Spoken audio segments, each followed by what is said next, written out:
Guys, how are you. आप सभी भी अच्छे होंगे, मैं भी अच्छा हूँ। उत्तर प्रदेश की औद्योगिक नगरी कानपुर नगर ने राजा महाराजाओं से लेके अंग्रेजों के शासनकाल तक के कई बार उतार चढ़ाव देखा है। इसे पूरब का मैनचेस्टर भी कहा जाता है। इस कानपुर शहर की स्थापना सचेंदी राज्य के राजा हिंदू सिंह ने की थी। कानपुर नगर का मूल नाम कानापुर था। अवध के नवाबों के शासनकाल के अंतिम चरण के दौरान यह पुराना कानपुर पटकापुर कुरसुआ जूही और सीसामऊ गांवों से मिलके बना था। सन 1776 की संधि के बाद इस शहर पर अंग्रेज़ों का कब्जा हो गया था, जिसके बाद अंग्रेज़ों ने इसे छावनी में तब्दील कर दिया। अंग्रेज़ों ने नए उद्योग धंधों की स्थापना की। ईस्ट इंडिया कंपनी ने यहीं नील का व्यवसाय शुरू किया। सन 1832 में जीटी रोड बनने के बाद यह नगर प्रयागराज शहर से जोड़ा गया। सन 1864 में लखनऊ और कालपी को कानपुर के मुख्य रास्तों से जोड़ा गया। ब्रह्मा ने यहीं पर सृष्टि की रचना की थी। कानपुर से तकरीब 22 किलोमीटर दूर धार्मिक स्थान बिठूर है। यह गंगा किनारे बसा हुआ है। हिंदू शास्त्रों के मुताबिक भगवान ब्रह्मा ने यहीं पर ब्रह्मांड की रचना की थी। त्रेता युग में माता सीता ने बिठूर में ही लौह कुश को जन्म दिया था और यहीं पर महेश वाल्मीकि से सीता मिली थी। ऐसा माना जाता है कि पृथ्वी का केंद्र बिंदु बिठूर है। ध्रुव ने यहीं पर तपस्या करके भगवान विष्णु को प्रसन्न किया था। वक्त के साथ बदलता गया कानपुर का नाम। अब कानपुर का नाम अब तक तकरीब 21 बार बदला जा चुका है। सन 1790 में पोर्ट विलियम पत्राचार के अनुसार कानेपुरे था। सन 1788 में थॉमस ट्यूनंग के अनुसार कानेपुरे था और सन 1948 में सब नाम बदलकर कानपुर हो गया था। अंग्रेज़ों के कई मोहल्लों के नाम कानपुर के नाम पर पड़े हैं।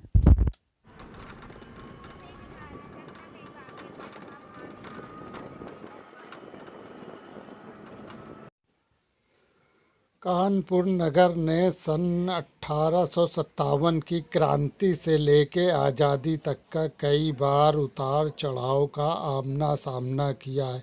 शहर के कई मोहल्लों का नाम अंग्रेज़ों के नाम पे पड़ा है।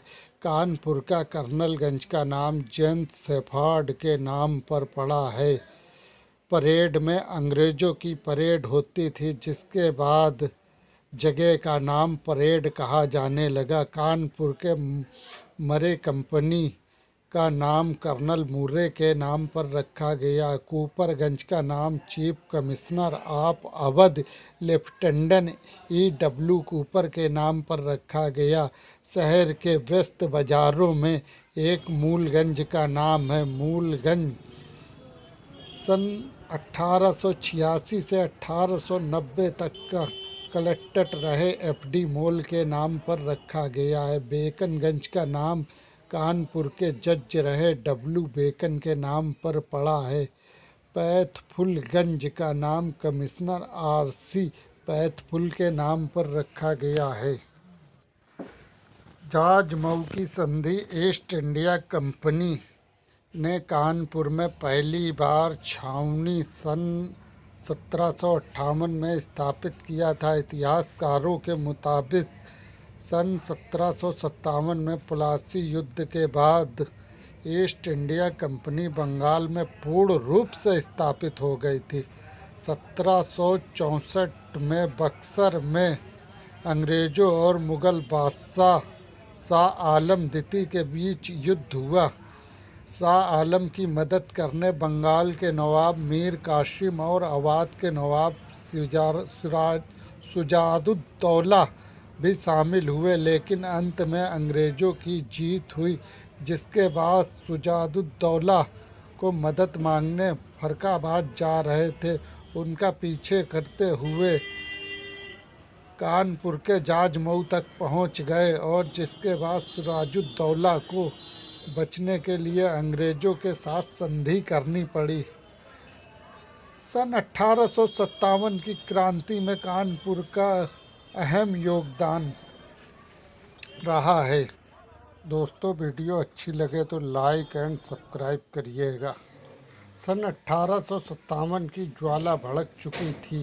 रानी लक्ष्मीबाई, तात्या टोपे, नाना साहब, गणेश शंकर, विद्यार्थी मंगल पांडे इस लड़ाई के पथ प्रदर्शक थे।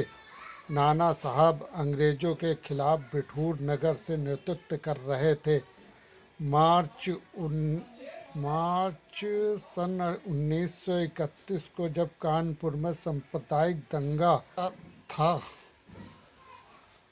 इस लड़ाई में गणेश शंकर विद्यार्थी नशेड़ियों को बचाते हुए मारे गए थे। उनकी मौत को महात्मा गांधी ने शानदार मौत बताते हुए उन्हें ऐसी मौत नसीब हो। भगत सिंह और चंद्रशेखर आज़ाद विद्यार्थी जी के मित्र थे, ऐसे पत्रकार और साहित्यकार जिन्होंने अपनी कलम से अंग्रेजों के खिलाफ क्रांति उत्पन्न की थी। 1930 में बनकर तैयार हो गया था कानपुर सेंट्रल।